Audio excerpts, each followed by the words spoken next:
नमस्कार दोस्तों, जोहार। स्वागत है आपका अपने YouTube channel maker of modern teacher पर। जैसा कि आप सब जानते हैं कि झारखंड शिक्षक पात्रता परीक्षा की श्रृंखला में हमने गणित विषय के शिक्षा शास्त्र को शुरू किया है और गणित शिक्षा शास्त्र में हम पिछली 2 कक्षाओं के द्वारा गणित की संख्या, अंक, रोमन संख्याएं, संख्याओं को लिखने की भारतीय और अंतर्राष्ट्रीय पद्धति और साथ ही संख्याओं के कई प्रकारों के बारे में जान चुके हैं। आज हम इसी कक्षा को आगे बढ़ाते हुए इसमें आगे के बारे में जानेंगे। यह कक्षा आपको झारखंड शिक्षक पात्रता परीक्षा यानी जेटेट, सीटेट, केंद्रीय शिक्षक पात्रता परीक्षा, साथ ही साथ अभी आयोजित हो रही छत्तीसगढ़ शिक्षक पात्रता परीक्षा और अन्य राज्यों की शिक्षक पात्रता परीक्षा टेट में गणित संबंधी पूछे जाने वाले प्रश्नों के लिए कारगर साबित होगी, उपयोगी साबित होगी। साथ ही आपको डीएलएड के लिए गणित विषय के प्रश्नों को हल करने में इससे आपको सहायता मिलेगी। इस कक्षा का रेगुलर आपके पास एक वीडियो चैनल पर अपलोड होते रहेगा, कृपया चैनल से जुड़े रहें। चलिए आज हम शुरू कर रहे हैं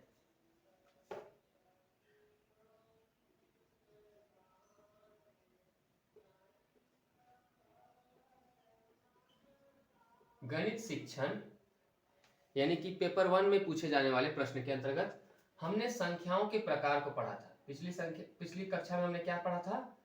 संख्याओं के प्रकार। इस प्रकार में हमने क्या क्या पढ़ा था?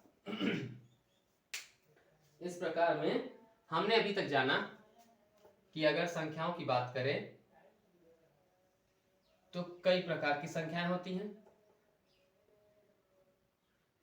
सबसे पहले बात करते हैं प्राकृत संख्या, फिर बात करते हैं पूर्ण संख्या, फिर बात करते हैं पूर्णांक संख्या, फिर बात करते हैं परिमेय संख्या, फिर बात करते हैं अपरिमेय संख्या और फिर बात करते हैं वास्तविक संख्या। हमने सबको कल बारी बारी से देखा। उसके बाद हमने जाना कि प्राकृत संख्याओं में कुछ प्रकार होते हैं, जैसे कि सम संख्या, विषम संख्या, उसके बाद अभाज्य संख्या, फिर उसके बाद भाज्य संख्या, फिर उसके बाद सह अभाज्य संख्या। इन सभी संख्याओं को समझने के लिए आपको विस्तृत जानकारी चाहिए तो डिस्क्रिप्शन बॉक्स में मैंने वीडियो का लिंक दे दिया है, वहां से जाकर के आप देख सकते हैं, समझ सकते हैं। अब हम इन संख्याओं के बाद 2 और प्रकार की संख्याओं को जानते हैं। एक है पूर्ववर्ती, ठीक है ना, पूर्ववर्ती संख्याएं और परवर्ती या उत्तरवर्ती संख्याएं। ध्यान दीजिएगा, पूर्ववर्ती और उत्तरवर्ती। पूर्ववर्ती मतलब बिफोर और उत्तरवर्ती या परवर्ती मतलब आफ्टर। ये जब हम बात करते हैं तो हमारा बात हो रहा है क्रमागत संख्याओं से। ये दोनों जो हैं क्रमागत संख्याएं हैं, किसी भी संख्या के क्रम में चलने वाली। जैसे कि मैंने लिखा 1, 2, 3, 4, 5, 6, इस तरह से। यदि मैं आपको 2 को पूछता हूं 2 के पहले कौन सी संख्या आई है, तो आपका जवाब होगा 1। तो 1 जो है 2 की पूर्ववर्ती है। कौन सी संख्या है? 1 जो है 2 की पूर्ववर्ती है, यानी 1 इज बिफोर 2। और 3 जो है वो 2 की परवर्ती या उत्तरवर्ती संख्या है। 3 इज आफ्टर 2। इस तरह की संख्याओं के बारे में आपको कक्षा 2 या कक्षा 3 से लेकर के 4 तक की कक्षाओं में इससे जुड़े हुए सवाल देखने को मिलते हैं। इसीलिए 1 to 5 के सीटेट या जेटेट या किसी भी टेट की परीक्षा में गणित में इस विषय से प्रश्न जरूर पूछा जाता है। पूर्ववर्ती या परवर्ती संख्या किसे कहते हैं? पूर्ववर्ती परवर्ती संख्याओं को जान लेने के बाद अब हम जानते हैं अंकीय संख्याओं का मान।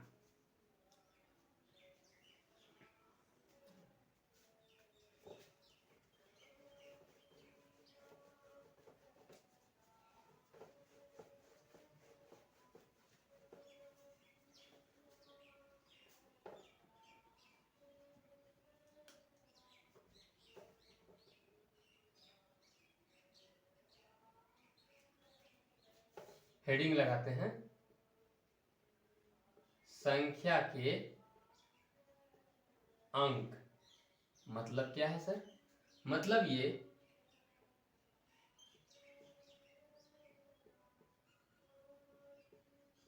एक अंकों वाली संख्या, दो अंकों वाली संख्या, तीन अंकों वाली संख्या, चार अंकों वाली संख्या, पांच अंकों वाली संख्या, 6 अंकों वाली संख्या। इतना दूर तक समझिए। अगर मैं बात करूं सबसे बड़ी, सबसे छोटी, समझिए एक अंकों वाली संख्या की शुरुआत कहां से होती है? साधारण रूप में गिनती की शुरुआत 1 से होती है। हम एक अंकों की सबसे बड़ी संख्या मानते हैं। सबसे बड़ी संख्या मानते हैं किसको? शुरुआत कहां से होती है? 1 से होती है और 9 पर खत्म होता है। कई पुस्तकों में देखने को मिलता है कि एक अंकों की सबसे छोटी संख्या 0 को भी दिया जाता है। यह विवादास्पद विषय है, लेकिन जहां तक मान्यता है एक अंकों की सबसे छोटी संख्या 1 को कहा जाता है, 0 भी कहा जाता है। विवादास्पद विषय है ये, इस पर मैं पूर्णतः चर्चा नहीं कर पाऊंगा। इसको एक बार और कंफ्यूजन क्लियर करने की आवश्यकता है कि 0 एक अंकों की सबसे छोटी संख्या है या 1। बहुत से टीचर्स और बहुत से पुस्तकों में 0 देखने को मिला है। 2 अंकों वाली संख्या, 2 अंकों वाली सबसे बड़ी संख्या और सबसे छोटी संख्या, इसकी बात की जाए 2 अंकों की संख्या शुरू कहां से होगी? 10 से शुरू होगी। कहां तक जाएगी? 99।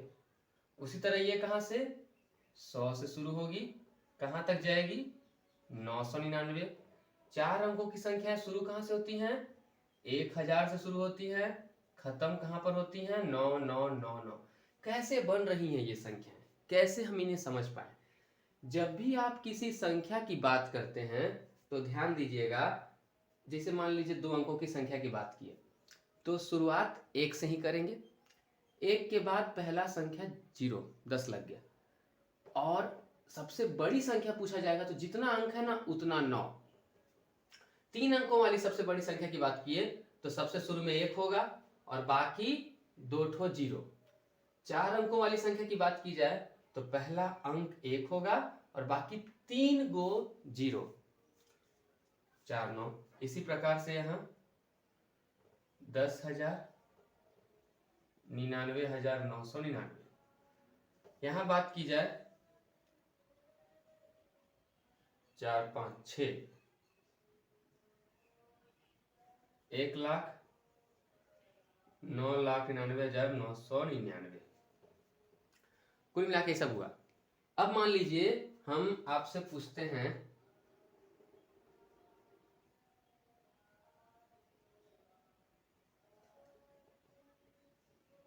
इनसे 4 अंकों की सबसे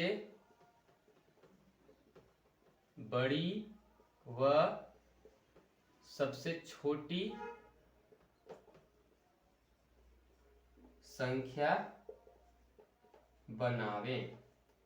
मतलब 4 5 3 8, इनसे 4 अंकों की सबसे बड़ी और 4 अंकों की सबसे छोटी संख्या बनाएं।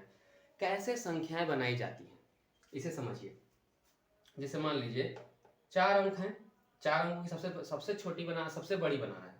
पहले बात करते हैं सबसे बड़ी। तो सबसे बड़ी बनाते समय हम दी गई संख्याओं को अवरोही क्रम में लिखेंगे, यानी बड़ा से छोटा के क्रम में। सबसे पहले कौन सी संख्या? 8, फिर हो गया 5, फिर हो गया 4 और फिर हो गया 3। और सबसे छोटी संख्या बनानी है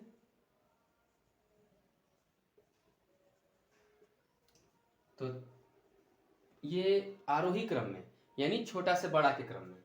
3, 4, 5, 8। इसी प्रकार से अन्य कई सवाल हैं जो आपको देखने को मिलेंगे।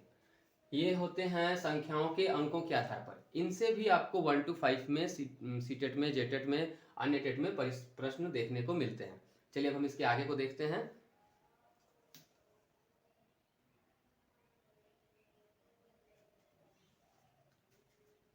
आगे हम लोग जानेंगे संख्याओं की विभाज्यता की जांच, यानी कि डिविजिबिलिटी रूल।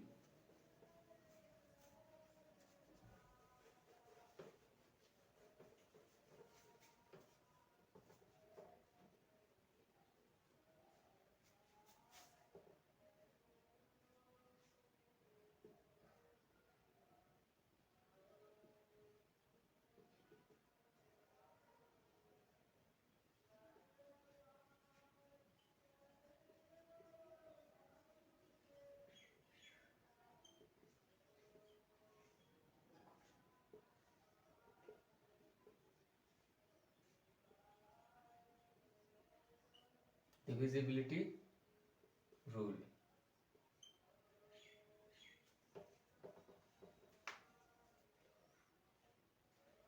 देखिए सबसे पहले देखने जा रहे हैं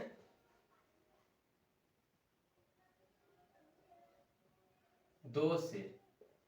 कोई संख्या 2 से विभाजित है कि नहीं, यह जांचना है। तो चेक करेंगे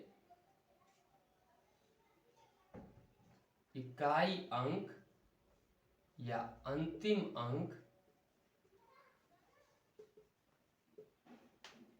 2, 4, 6, 8, 0, इनमें से कोई भी रहेगा अंतिम अंक तो वह 2 से विभाजित है। जैसे 12, 248, 356। यहां देखिए, देख रहे हैं, ये सारी संख्याएं 2 से पूर्णतः विभाजित होंगी। ठीक। दूसरा है 2 के बाद हम आते हैं 3 से। 3 से विभाजित होने की जांच करने के लिए हमें क्या करना चाहिए? हमें यह करना चाहिए कि संख्या के सभी अंकों का योग 3 से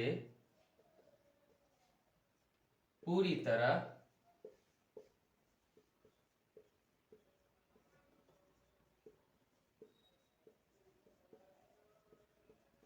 विभाजित होना चाहिए।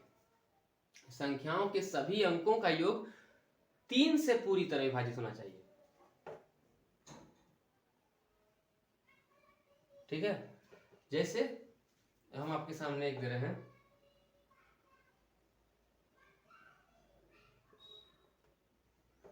अब इसके सभी अंक कौन कौन है उनको जोड़िए।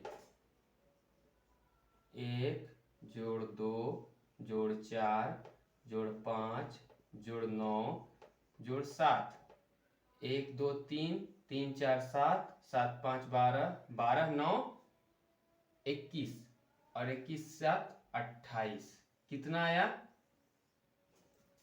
28 3 से विभाजित नहीं है। 28 3 से विभाजित नहीं है। अतः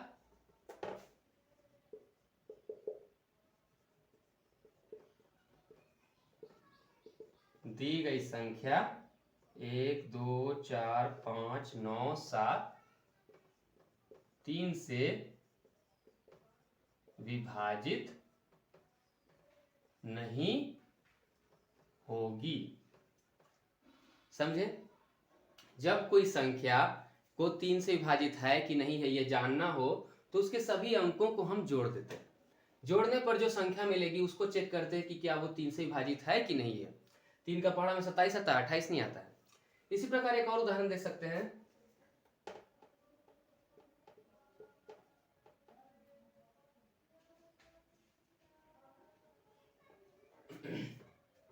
ठीक है, इसके सभी अंकों को जोड़िए।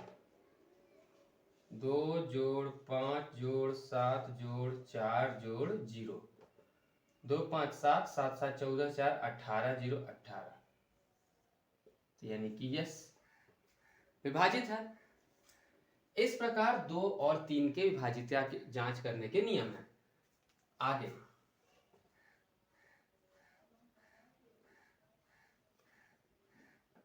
स्टार मार्क में थर्ड नियम क्या है? 6 से कोई भी संख्या 6 से पूरी तरह विभाजित है कि नहीं है, इसको कैसे जांचें? यदि संख्या 2 एवं 3 से पूरी तरह विभाजित है तो वह संख्या 6 से भी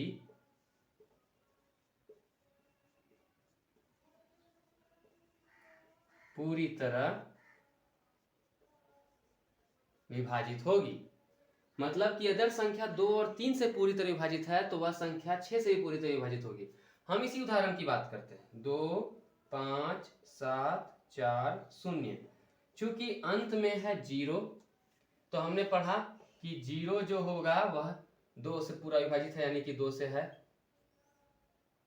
इसके अंकों का जोड़ है 18, जिसके कारण यह 3 से ही पूरा तरह विभाजित है, यानी कि यह संख्या 6 से भी पूरी तरह विभाजित है।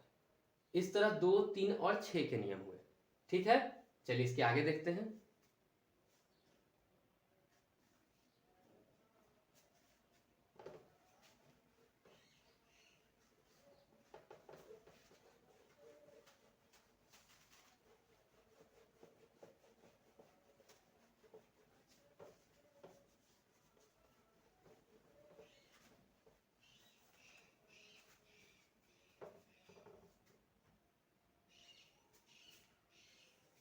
चलिए 4 से विभाजित है कि नहीं इसको चेक करना है। तो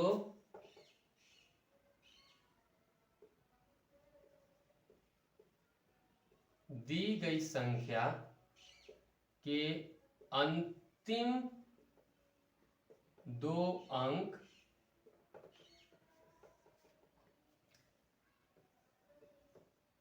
यदि 4 से विभाजित हों, जैसे 1 0 2 4, अंत में कितना है?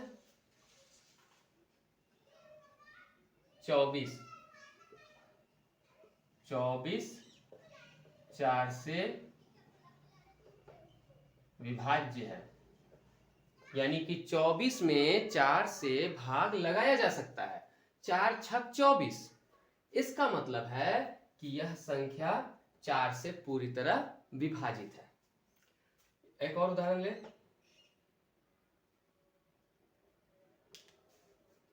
अब ये जो 29 है ना, 29 4 से विभाज्य नहीं है। ठीक है, इसीलिए 4 से विभाजित नहीं होगा। 4 का समझे। चलिए 8 का नियम क्या है? 8 के नियम को जानते हैं। दी गई संख्या के अंतिम 2 अंक, यहां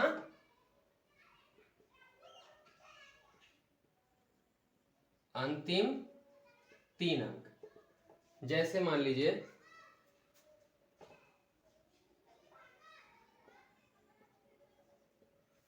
लास्ट में 3 अंक क्या है, 572। अब चेक कीजिए,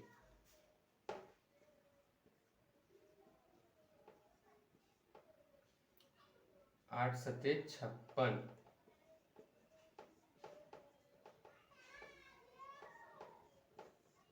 यानी कि यहाँ 4 बच गया।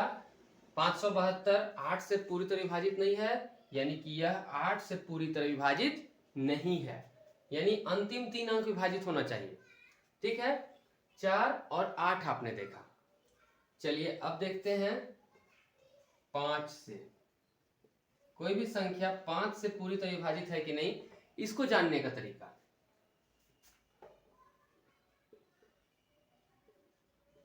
अंत में या इकाई अंक 0 या 5 कुछ भी हो, जिसके लास्ट में 0 या 5 कुछ भी हो, 0 हो या 5 हो, तो वह 5 से पूर्णतः विभाजित है। ठीक है, तो इस प्रकार हमने देखा इतने सारे विभाजितता चेक करने के नियम। अब इसके आगे देखते हैं।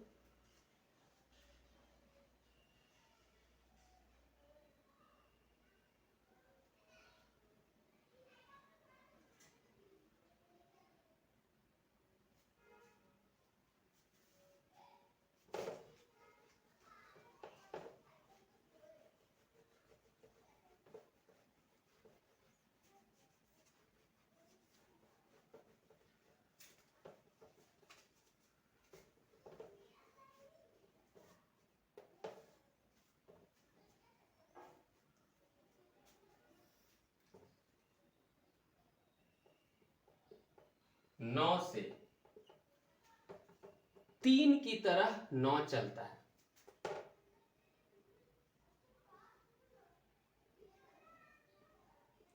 यदि संख्या के अंकों का योग 9 से पूरी तरह विभाजित हो, जैसे 1 2 5 6 3 8। अब देखिए 2 जोड़ 3 जोड़ 5 जोड़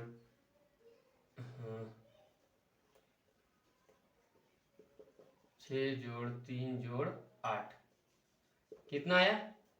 1 2 3 5 8 8 6 14 7 21 21 और 8 29। 1 2 3 3 5 8 8 6 14 14 3 17 17 और 8 25। हाँ 25 आया। 25 9 से विभाजित नहीं है, इसलिए दी गई संख्या 9 से पूरी तरह विभाजित नहीं होगी। एक और उदाहरण देखते हैं।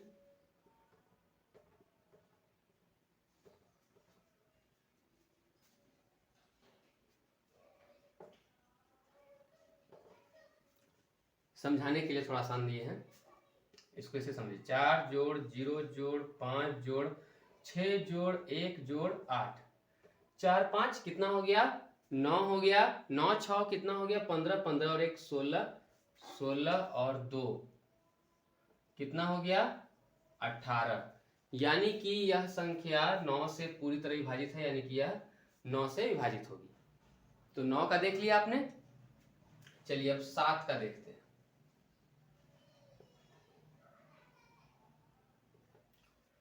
7 से विभाज्यता चेक करने का नियम क्या है? नियम यह है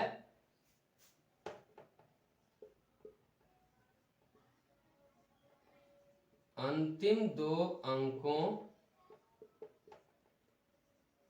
को दोगुना करके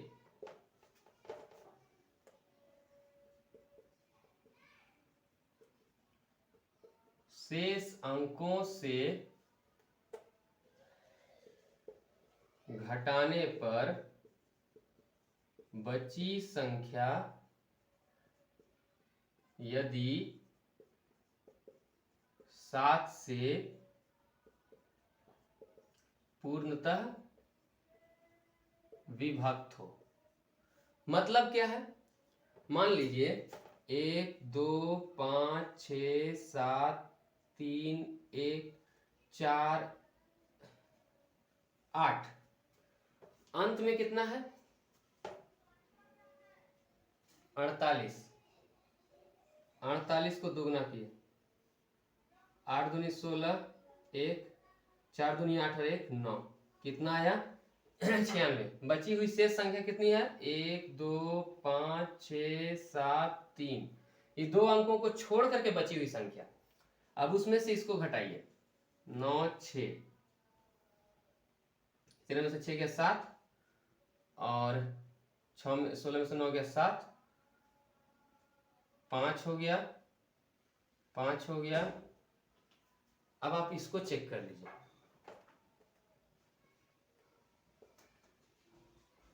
7 एकम 7, 5 7 सते 49, 6 5 7 9 63, 2 7 7 21, 6 7, ये भी 7 9 63 लगाएंगे तो यहां बच गया 4। कहने का मतलब कि यदि किसी भी संख्या में इस क्रम को करने पर पूरा पूरा विभक्त नहीं होता है यानी कि अंतिम के दो अंकों से बनी संख्या को दोगुना कर दीजिए और जितना आया उसको शेष बची संख्या में से माइनस कर दीजिए, तो जो संख्या निकलेगी वो संख्या यदि 7 से पूर्णतः विभक्त नहीं हो पाती है तो दी गई संख्या 7 से पूर्णतः विभक्त नहीं हो सकती है। एक और उदाहरण देकर के आपको समझाता हूं।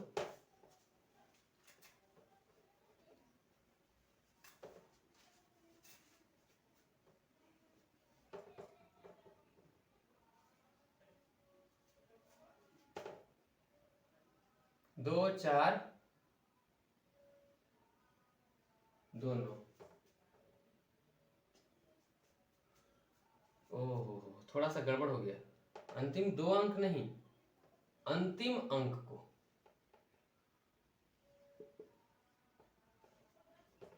हाँ गड़बड़ हो गया था, सॉरी इसके लिए। ये 9 है, 9 है ना, तो 9 को दोगुना कीजिए 18, इसीलिए यहां गलती हुआ था, इसको देखेंगे। 9 दूनी 18, अब ये 18 को बची हुई संख्या से माइनस करिए, 2 4 2 माइनस 18, 12 में से 8 गया, ऐसे माइनस कर लीजिए 4 और यहां 3 में से गया 2, 7 से भाग दीजिए, 7 तिया 21, 7 दूना 14, तो कट गया पूरा, इसीलिए 24 29 7 से पूर्णतः विभक्त है। विभाज्यता का नियम हमें बताता क्या है, इससे हमारा गणितीय संक्रिया यानी कि जो भाग देने की प्रक्रिया है वो छोटी हो जाती है, हल्की हो जाती है, आसान हो जाती है। ठीक है, समय की बचत होती है, इसका मूल उद्देश्य यह होता है, और गणितीय संक्रियाओं को जटिलता से सरलता की ओर लाने के लिए।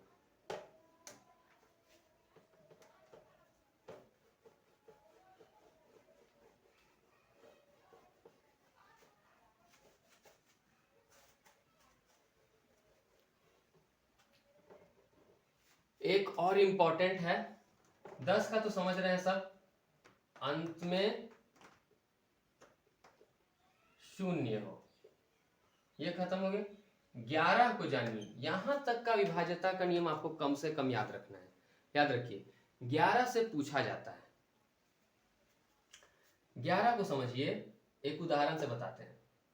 1 2 5 6 3 9, देखिए ये कौन सा स्थान है, ये फर्स्ट नंबर है, ये सेकंड नंबर है, ये थर्ड नंबर है, ये फोर्थ नंबर है, ये फिफ्थ नंबर है, ये सिक्स्थ नंबर है। माने ये पहले स्थान पर है, दूसरे स्थान पर है, तीसरे स्थान पर है, चौथे स्थान पर है, पांचवें स्थान पर है, छठे स्थान पर है।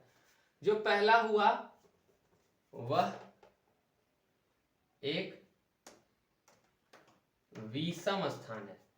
एक का मतलब विषम और दो का मतलब सम, तीन का मतलब फिर विषम, चार का मतलब सम, पांच का मतलब फिर विषम, छह का मतलब सम। ध्यान दीजिएगा, इस तरह से हमें पहले पहचानना है। दी गई संख्याओं में विषम स्थान पर आने वाले अंकों को एक तरफ जोड़िए। एक, फिर 5, फिर 3, कितना आ गया? 1, 5, 6, 3, 9।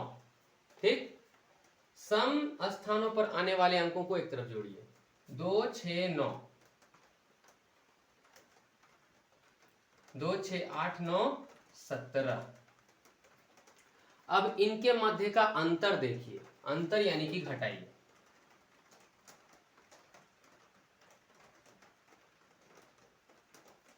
यह जो अंतर है या तो 0 आए या 11 से विभाजित हो। ध्यान दीजिएगा, 11 से विभाजित होने का नियम है कि यदि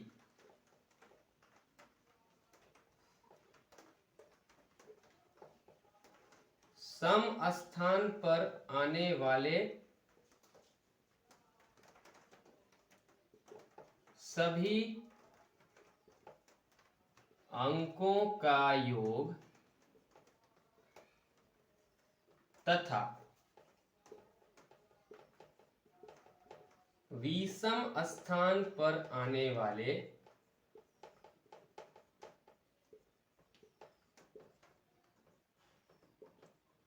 सभी अंकों का योग का अंतर, मतलब ऊपर वालों का योग और नीचे वालों का योग करके जो नंबर मिला उनका अंतर, या इसी को कहते हैं घटाव, क्या होना चाहिए? 0 हो या 11 से विभाजित हो। तब हम कहेंगे कि दी गई संख्या 11 से पूर्णतः विभाजित होती है। तो इस प्रकार आपने अभी देखा संख्याओं की विभाज्यता के जांच को। ठीक है,